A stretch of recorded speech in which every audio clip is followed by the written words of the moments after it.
Here's why the Golden State Warriors are the most interesting team this offseason. The Golden State Warriors dynasty will go down as one of the greatest NBA dynasties in NBA history. One can only marvel at what the Warriors have been able to produce on the court. To draft Stephen Curry at pick 7, Klay Thompson at pick 11, and Draymond Green at pick 35 only demonstrates how great the management is for this team. They didn't look to trade or free agency to win a championship in 2015.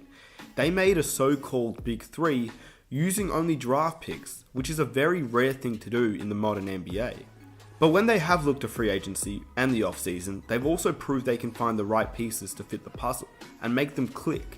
It's not just about Kevin Durant in 2016, but even underrated pieces like Andrew Bogut, David Lee, Sean Livingston, and of course, Andre Iguodala, who played a huge role in the Warriors' success and won a Finals MVP. But now it's a new phase, a new time, in a new decade. The Golden State Warriors are somewhat transitioning, and let's talk about it and break it all down. The video will look somewhat like this. I'll break down the Warriors season and their current list, then I'll look at the trades they've made this season, then I'll go into the off-season with the draft pick they currently have and some potential trades, which include draft picks like James Wiseman, LaMelo Ball, and a few possible trades they can make for all-stars this season, and the potential trades they can make next season, which I'll look at Ben Simmons, and we'll break it all down. Before I begin, I just want to quickly say that obviously because of the NBA season being suspended, there are a few teams that aren't in the NBA playoff run and aren't going to Orlando, such as the Golden State Warriors, the Chicago Bulls, Atlanta Hawks, all the teams that didn't make the playoffs or aren't in the playoff picture. So obviously for the teams that aren't playing anymore, would you guys like to see a series where I break down each individual team that isn't in the playoff run and we can go through what's next for these teams? Let me know down below in the comment section, and if you enjoy these videos, I really appreciate if you guys could hit that like button. It takes 1 second of your time, and let's aim for 2,000 likes for the next video. If you enjoy NBA content every single week, be sure to hit that subscribe button and that notification button so you never miss an upload. And that's basically it. Let's get it started. The 2020 season, a breakdown. If you're a Golden State Warriors fan, you're probably looking to forget this season, and not only this season, but last season too.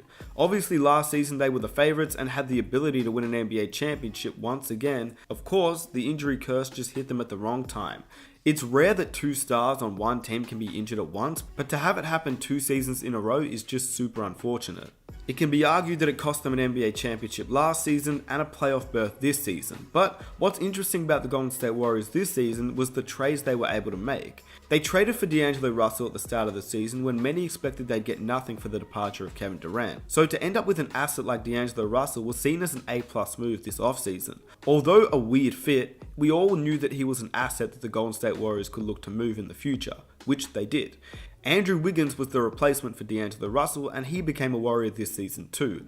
A far better fit for the Golden State Warriors, who lacked wing players, but has proven that he isn't as great of a player as D'Angelo Russell has become, as obviously he's not become an all-star just yet. But either way, he was a far better fit for the Golden State Warriors, who lacked wing players with the loss of Kevin Durant and Andre Iguodala. And it was about time for Wiggins, a former #1 draft pick, to find a new home and recharge his NBA career. When you try and figure out if it was a success or a failure in acquiring D'Angelo Russell and then trading him on for Andrew Wiggins and his massive contract, it's a valid question. But as of now, it really doesn't matter if it was a success or a failure, because we haven't seen Wiggins paired up with Steph, Klay, and Draymond together, and that's what makes next year so enticing. So an even bigger question remains: what is next for the Golden State Warriors now? Are they good enough to still compete and win an NBA championship? It will be the first time the Golden State Warriors will contend for a championship without Kevin Durant since 2016, and this will make it a 5-year gap, which is a long time in basketball terms. The Lakers now have LeBron and Anthony Davis. The Clippers now have Kawhi and Paul George. The Houston Rockets have James Harden and Russell Westbrook. A lot has changed for the Golden State Warriors when they look to win an NBA championship next season. But obviously, they still have the Big Three that has proven to win an NBA championship, and that's what makes it very interesting next season. The offseason for the Golden State Warriors will be one of the more interesting offseasons they've had in a very long time. In fact, since 2016 when they signed Kevin Durant. This season they will not be signing any star player though, and rather this offseason will come from the 2020 NBA draft with a very high draft pick. What they will do with this pick is the big question. Do they pair it up with Wiggins and a future first round pick and try and acquire an all-star? Do they look to get the best player possible in the draft, and depending on where they may have their pick, that could be LaMelo Ball? Do they draft the player that is best fit, possibly a James Wiseman, a center that is a big body, which is the position that they need to fill right now above anything else? At the end of the day, no one knows the answers to the questions, but let's look at some possible scenarios. The potential trades this offseason for the Golden State Warriors. We know that some team in the Eastern Conference will be disappointed, whether it's Giannis and the Bucks or Ben Simmons and the 76ers. Someone will miss out on a trip to the NBA Finals and possibly the Eastern Conference Finals. The Warriors have obviously been heavily targeting Giannis for a few seasons now, but it seems too early right now to suggest that he'd demand a trade from the Bucks just one season away from his free agency decision in 2021. But if they do not make the Eastern Conference Finals or the NBA Finals, the Bucks may have a decision on their hands. But you'd assume with a star player like Giannis, the Bucks will hold on to him. Which leaves a really valid question for the Philadelphia 76ers and what they will do. I would not be at all surprised if Ben Simmons was on the move or Joel Embiid was on the move this season via a trade. The 76ers are a really intriguing team on paper. They have a very solid roster, but are a very disappointing team this season. They also couldn't make it work last season with Jimmy Butler, Tobias Harris, Ben Simmons and Joel Embiid, and now they've transitioned into Josh Richardson, Al Horford, kept Tobias Harris, Ben Simmons and Joel Embiid, and at one point or another, the team will have to split up if they're not working. I'm not saying that's this season, but eventually enough becomes enough, and the duo of Ben Simmons and Joel Embiid is nice, but it hasn't really clicked as well as we'd like to see it happen, simply because of how each other play. If this season sees the 76ers eliminated once again in the second round, I would not be surprised if a move is made for either Ben Simmons or Joel Embiid. Ben Simmons needs the space to drive in and finish around the rim or kick it open to shooters, whereas Embiid needs the space inside to post up and go to work. Neither is able to do fully what they need to do because of the other. One of them or both of them needs to improve on their outside game in order to be as effective as possible, and maybe by the time it happens, it'll be too late. Ben Simmons, in my opinion, would be the perfect player for the Golden State Warriors. Spacing, after all, is everything. If he plays alongside Klay Thompson and Stephen Curry, two of the game's greatest shooters in NBA history, that is as much space as he'd ever get in the NBA. You can't double him because you'd be leaving shooters open, and you can't help because he'd make the right pass every time.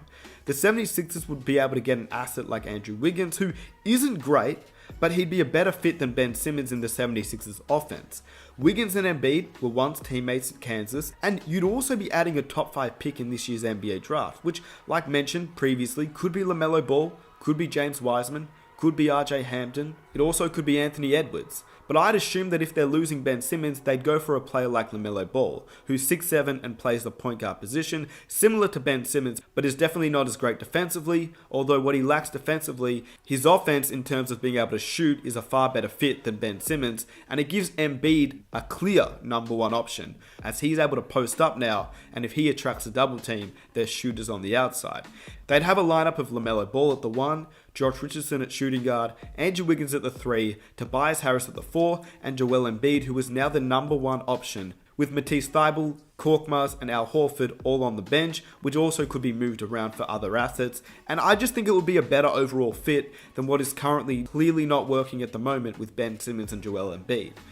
The Golden State Warriors would have a lineup of Stephen Curry at the 1, Klay Thompson at the 2, Ben Simmons at the 3, Draymond Green at the 4, and he'd have to get back to 2015 Draymond Green, who shot 38% from the 3, to play alongside Ben Simmons, in my opinion, and they'd have Kevin Looney at the 5, with Eric Pascal and probably some other off-season signings that are only inevitable for the Warriors who are looking to win an NBA championship. The Warriors lineup would be very dynamic and very interesting. Whilst Ben Simmons would play the small forward, he would play the point forward for this team. Steph would have less of the ball handling duties, but he'd be much more of a shooter, which is already hard enough to contain when he isn't running off screens like Klay Thompson. I'm not sure how Ben Simmons and Draymond Green would play with each other, but I think with the roster the Warriors have, they can find a match that works well for this team, with one of them sitting on the bench whilst the other one is in the lineup and doing work with Steph and Klay.